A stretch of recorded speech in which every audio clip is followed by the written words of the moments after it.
હવે જોઈએ વિદ્યાર્થી મિત્રો આપણે ફ્યુઝ વિશે ચર્ચા કરવાની છે। તો વિદ્યાર્થી મિત્રો આપણે આગળના વિડિયોની અંદર ઘરેલું વિદ્યુત પરિપથ વિશે જોઈ ગયા છે અને એની અંદર આપણે ફ્યુઝનો ઉલ્લેખ પણ જોઈ ગયા છે। તો ફ્યુઝ શું છે વિદ્યાર્થી મિત્રો? તો ફ્યુઝ જે છે એ તમામ ઘરેલું વિદ્યુત પરિપથમાં એક ઉપયોગમાં આવતો અગત્યનો શું છે ઘટક છે વિદ્યાર્થી મિત્રો। આપણને પણ ખબર છે કે આપણા ઘરોમાં પણ શું છે ફ્યુઝ છે, બરાબર। હવે એના ઉપયોગથી આપણે શું કરી શકીએ છીએ વિદ્યાર્થી મિત્રો? તો શોર્ટ સર્કિટ છે, ઓવરલોડિંગ છે, આવી બધી વસ્તુઓથી આપણે શું કરી શકીએ છીએ? બચી શકીએ છીએ। કારણ કે આ બધા જે છે કે શોર્ટ સર્કિટ, ઓવરલોડિંગ, જેને કારણે વિદ્યુત શોક, આગ અને ઘરમાં રહેલા વિદ્યુત ઉપકરણોને પણ શું થાય છે? નુકસાન થાય છે।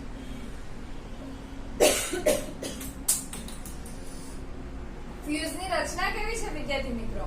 તો ફ્યુઝ જે છે તે અતિ મહત્વનું સાધન છે। એની અંદર નીચા ગલન બિંદુ વાળો ટૂંકો શું આવેલો છે? પાતળો તાંબાનો તાર।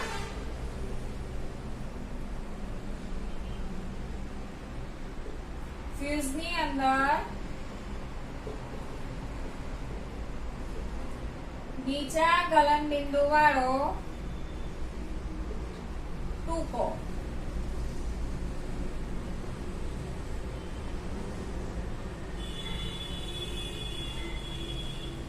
ટીન પ્લેટેડ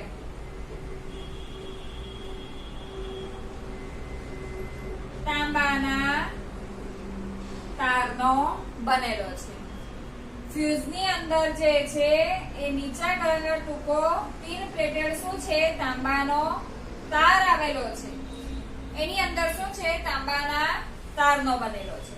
હવે જ્યારે પરિપથની અંદર અચાનક વિદ્યુત પ્રવાહ વધી જાય છે વિદ્યાર્થી મિત્રો, તો વિદ્યુત પ્રવાહ વધવાને કારણે તાપમાન શું થાય છે? વધી જાય છે।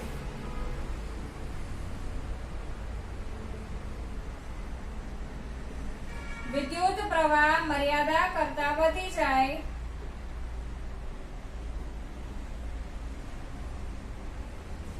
તો પરિપથમાં તાપમાન પણ શું થાય છે? વધે છે। હવે વિદ્યાર્થી મિત્રો તાપમાન વધે છે। હવે આ તાર કેવો છે? તો નીચા ગલન બિંદુ વાળો છે। નીચા ગલન બિંદુ વાળો હોવાને કારણે ઝડપથી તપીને શું થાય છે? પીગળી જાય છે। તાપમાન વધે છે જેને કારણે ફ્યુઝ તાર શું થાય છે? પીગળી જાય છે અને પરિપથ કેવો થાય છે? ખુલ્લો થાય છે અથવા તો પરિપથની અંદર વિદ્યુત પ્રવાહ વહેતો શું થાય છે? અટકે છે। અહીંયા વિદ્યાર્થી મિત્રો આપણને બે ફ્યુઝ બતાવેલા છે। આ જે છે તે એસી મેન્સ ની અંદર વપરાતો મોટો ફ્યુઝ છે, બરાબર। એની અંદર આ જે છે તે ફ્યુઝ તાર છે, બરાબર। અને આ બે છે તે શું છે? ધાતુના સંપર્કો છે, બરાબર। એ જ રીતે આવી કાચની નળી જેવી રચના છે કે જેનો ઉપયોગ નાના સાધનોમાં ફ્યુઝ તરીકે થાય છે। તો એની અંદર પણ આ બે શું છે? ધાતુના સંપર્કો છે। આ છે ફ્યુઝ તાર અને આ આપેલી છે કાચની નળી। તો વિદ્યાર્થી મિત્રો ફ્યુઝનો ઉપયોગ શું થાય છે વિદ્યાર્થી મિત્રો? તો ફ્યુઝ એ ખૂબ જ અગત્યની વસ્તુ છે। ફ્યુઝ જે છે તે નીચા ગલન બિંદુ વાળો ટૂંકો ટીન પ્લેટેડ તાંબાના તારનો બનેલો છે। જ્યારે પરિપથની અંદર અચાનક પ્રવાહ મર્યાદા કરતા વધી જાય છે ત્યારે પરિપથની અંદર તાપમાન પણ વધે છે, જેને કારણે ફ્યુઝનો તાર જે છે તે નીચા ગલન બિંદુ વાળો હોવાને કારણે એ શું થાય છે? પીગળી જાય છે અને જેથી પરિપથ પણ ખુલ્લો થાય છે અને શોર્ટ સર્કિટ કે આગ લાગવાની સંભાવના રહેતી નથી। બીજી વસ્તુ, ફ્યુઝ વિશે આપણે કઈ કાળજી રાખવી જોઈએ? તો ફ્યુઝને હંમેશા લાઇવ વાયર સાથે શ્રેણીમાં જોડવામાં આવે છે। શ્રેણીમાં જોડશે વિદ્યાર્થી મિત્રો તો જ પરિપથ કેવો થઈ જશે? ખુલ્લો થશે। એટલે વિદ્યુત પ્રવાહને વહેવા માટે બીજો કોઈ માર્ગ મળશે નહીં.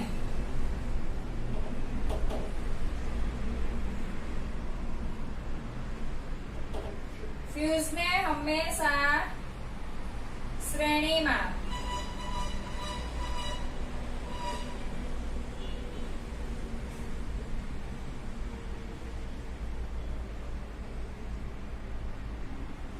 લાઇવ વાયર સાથે શું થાય છે? જોડવામાં આવે છે. અને ફ્યુઝને હંમેશા પરિપથની શેમાં જોડવામાં આવે છે? શરૂઆતમાં જોડવામાં આવે છે.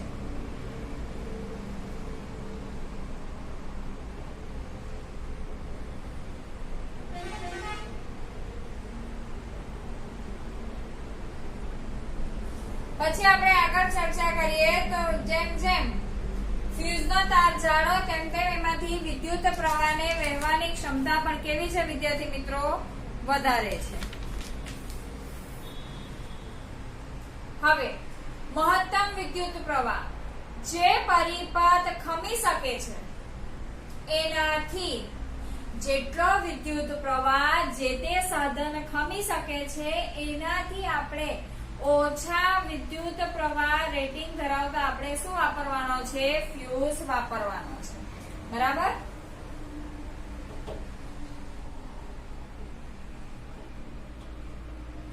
જેટલો વિદ્યુત પ્રવાહ ખમી શકે તેના કરતા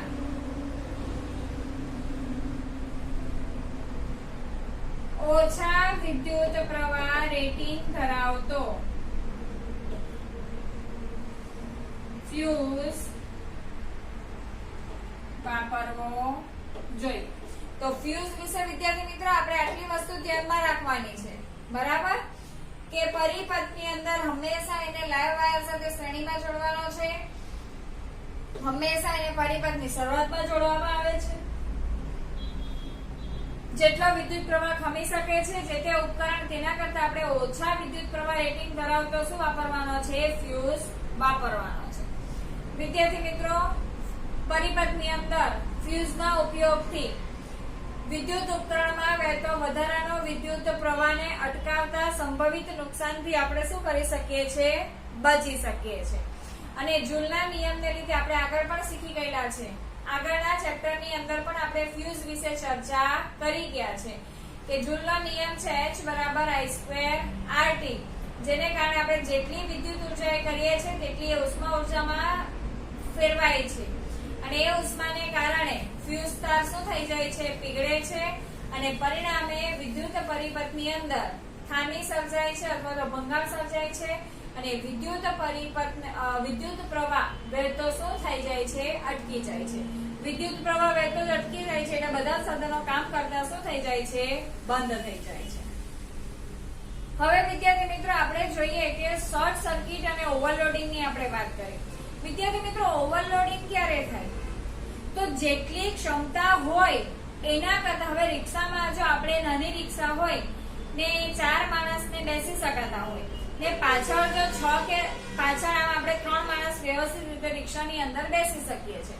પણ પાછળ જો રિક્ષા વાળો આપણને 6 થી 7 માણસો બેસાડે તો એને આપણે શું કહીએ છીએ? ઓવરલોડિંગ. તે જ રીતે પરિપથમાં ઓવરલોડિંગ કોને કહેવામાં આવે છે વિદ્યાર્થી મિત્રો? તો જે તે ઉપકરણો જેટલો વિદ્યુત પ્રવાહ ખેંચી શકતા હોય છે, બરાબર, જેટલો વિદ્યુત પ્રવાહ ખેંચી શકતા હોય છે એના કરતા એટલે કે મર્યાદા કરતા જો વધારે વિદ્યુત પ્રવાહ ખેંચાય તો એને શું કહેવામાં આવે છે? ઓવરલોડિંગ કહેવામાં આવે છે. હવે એક સમયે આપણે વધારે પાવર રેટિંગ ધરાવતું વોશિંગ મશીન જો આપણે ચાલુ કર્યું હોય તો સાથે આપણે બીજું એસી ચાલુ કરીએ, પછી એક સાથે આપણે ફ્રીજ ચાલુ હોય છે ઘરમાં, બરાબર, તો વિદ્યુત ઇસ્ત્રી છે, વોટર હીટર એટલે કે ગીઝર છે, એસી ચાલુ કરીએ.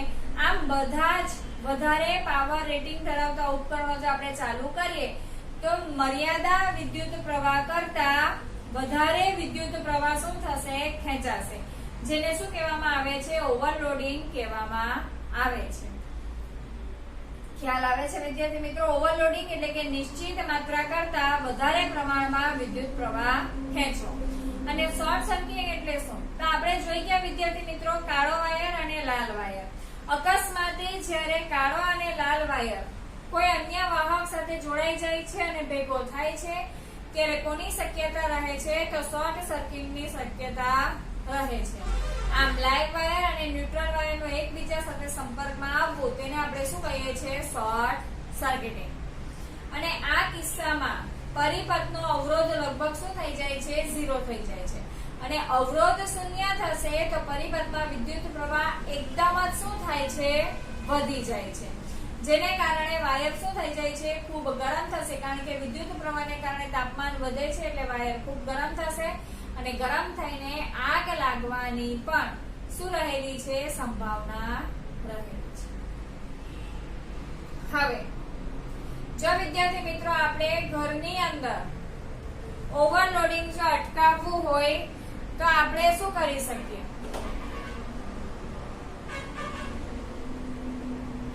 ઓવરલોડિંગ માટે જવાબદાર કયા કારણો છે તેની આપણે ચર્ચા કરીએ. ને વિદ્યાર્થી મિત્રો, વિદ્યુત ઉપકરણોથી આપણે કેવી રીતે સાવચેતી રાખી શકીએ, શોક લાગવાથી બચી શકીએ? તો વિદ્યાર્થી મિત્રો, એના જે પળ છે તે સમયાંતરે આપણે શું કરતા રહેવું જોઈએ? બદલતા રહેવું જોઈએ. તો પહેલા આપણે લઈએ કે ઓવરલોડિંગ માટેના કારણો.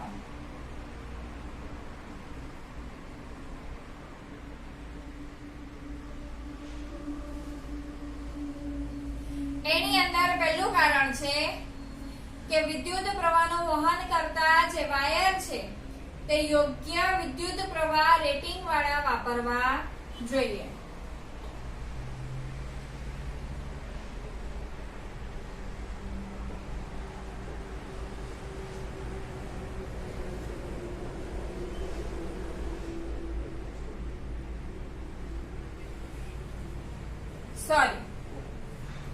ઓવરલોડિંગ માટેના કારણો છે, બરાબર?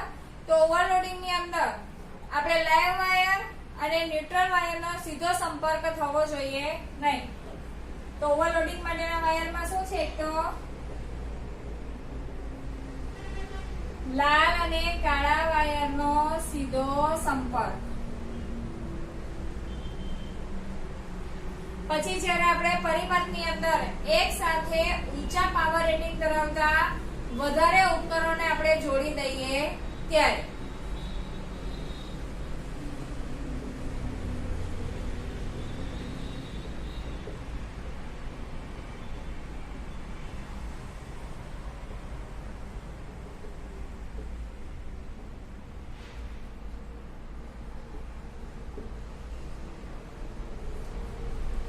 અને પરિપથની અંદર વોલ્ટેજમાં અચાનક જો વધારો થાય તો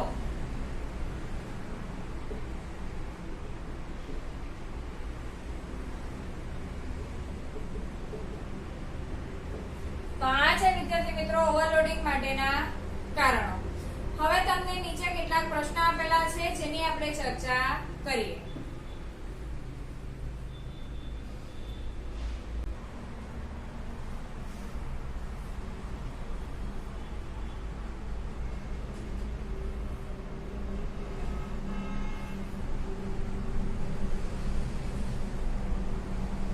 વિદ્યાર્થી મિત્રો, આપણે જોઈએ પ્રશ્ન છે પાના નંબર 238 પર. વિદ્યુત પરિપથ અને ઉપકરણમાં સામાન્ય રીતે વપરાતા બે સુરક્ષા ઉપાયોના નામ આપો. તો સુરક્ષા ઉપાયોની જો આપણે વાત કરીએ તો એક છે ફ્યુઝ અને બીજું છે અર્થિંગ વાયર. બરાબર? યોગ્ય અર્થિંગ વાપરવું અને બીજું શું છે? ફ્યુઝ વાપરવું. ફ્યુઝ આપણે વાપરીએ તો જેનાથી ઓવરલોડિંગને કારણે જે સાધનોને નુકસાન થાય છે એને આપણે અટકાવી શકીએ છીએ. અને બીજું અર્થિંગ વાયરથી વધારાના વિદ્યુત પ્રવાહને આપણે સહેલાઈથી જમીનની અંદર ઉતારી શકીએ છીએ, જેનાથી શોક લાગવાની સંભાવના રહેતી નથી. બીજો સવાલ છે, 2 કિલોવોટ પાવર રેટિંગ ધરાવતું એક ઇલેક્ટ્રિક ઓવન 5 એમ્પિયરનો પ્રવાહ રેટિંગ ધરાવતું એક ઘરેલું વિદ્યુત પરિપથ 220 માં વાપરવામાં આવે છે. પાવર છે 2 કિલોવોટ એટલે કે વિદ્યાર્થી મિત્રો 2000 વોટ છે. હવે વોલ્ટેજ કેટલો આપેલો છે? તો 220 વોલ્ટ છે. હવે 5 એમ્પિયર નો એ શું વાપરે છે? ફ્યુઝ વાપરે છે. તો આમાં ફ્યુઝ કેવી રીતે વાપરવાનો છે વિદ્યાર્થી મિત્રો? તો જેટલો પ્રવાહ હોય છે, બરાબર, વિદ્યુત પરિપથનું પ્રવાહ રેટિંગ કેટલું છે? 5 એમ્પિયર છે. એનો અર્થ એવો થાય છે કે આ પરિપથમાં જે ફ્યુઝ વપરાયેલો છે એની ક્ષમતા કેટલી છે? તો 5 એમ્પિયરની છે. હવે 5 એમ્પિયર કરતા જ્યારે આપણે ઓવનને ચાલુ કરીશું તો પહેલા તો આપણે અહીંયા પ્રવાહની વાત કરીએ. કેટલો પ્રવાહ મળે છે તે તો આપણી પાસે સૂત્ર છે પાવર P બરાબર VI. માટે I બરાબર P ના છેદમાં V એટલે કે 22/200.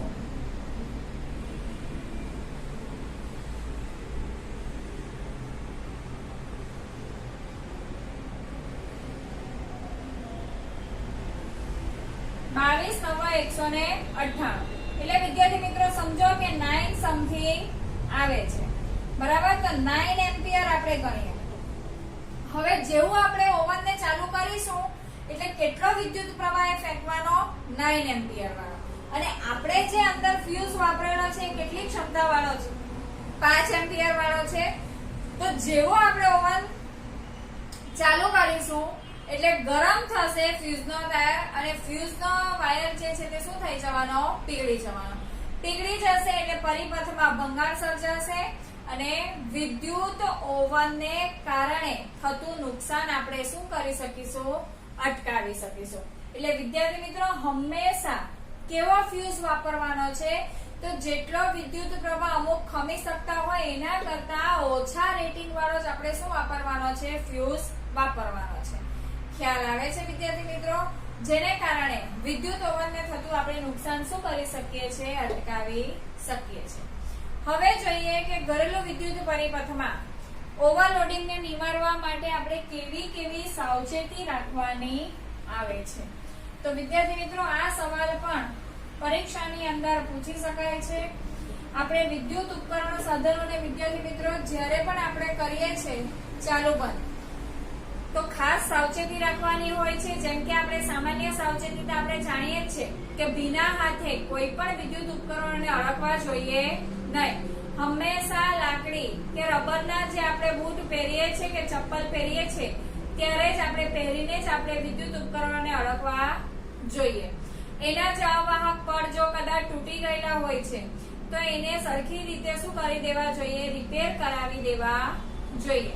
તો આવી બધી નાની નાની વસ્તુઓ આપણે ખૂબ ધ્યાન રાખવાની હોય છે. તો પહેલી વસ્તુ તો વિદ્યુત પ્રવાહનો જે વહન કરતા વાયરો છે તે યોગ્ય રેટિંગ વાળા વાપરવા જોઈએ.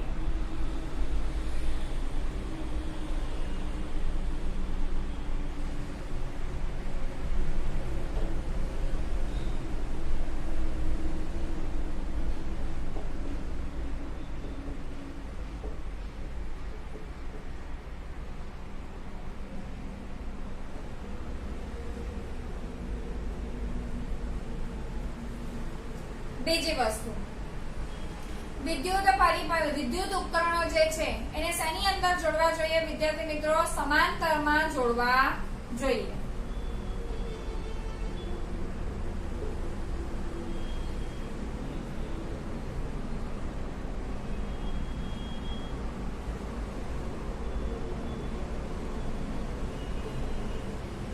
દરેક પરિપથની અંદર યોગ્ય પ્રવાહ રેટિંગ ધરાવતા શું વાપરવા જોઈએ? ફ્યુઝ.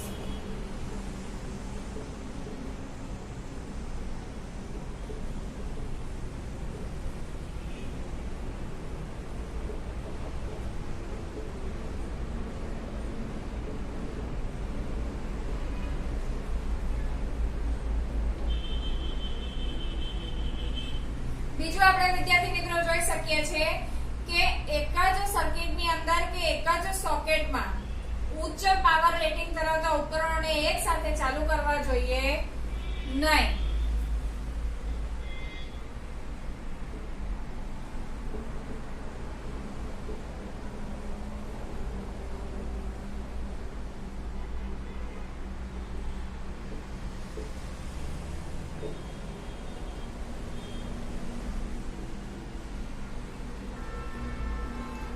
જોઈએ ઘરમાં જે કંઈ પણ વિદ્યુત ઉપકરણો વાપરવામાં આવે છે તો જેની અંદર 5 એમ્પિયર નો વિદ્યુત પરિપથ જોઈએ છે તો એની અંદર 5 એમ્પિયર નો જ લગાડવાનો, અને જેની અંદર 15 એમ્પિયર નો વિદ્યુત પરિપથ જોઈએ છે તો એની અંદર 15 એમ્પિયર નો વિદ્યુત પ્રવાહ વાપરવાનો છે.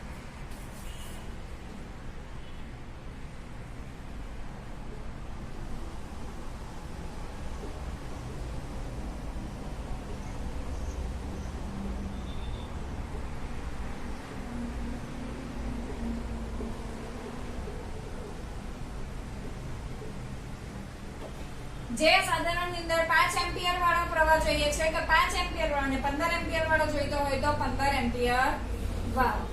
5 થી 6 વર્ષે વિદ્યાર્થી મિત્રો જૂના તારની જગ્યાએ ચોક્કસ એટલે કે ચોક્કસ પ્રવાહ રેટિંગ ધરાવતા નવા તારને આપણે શું કરી દઈએ જોઈએ? બદલાવી નાખવા જોઈએ.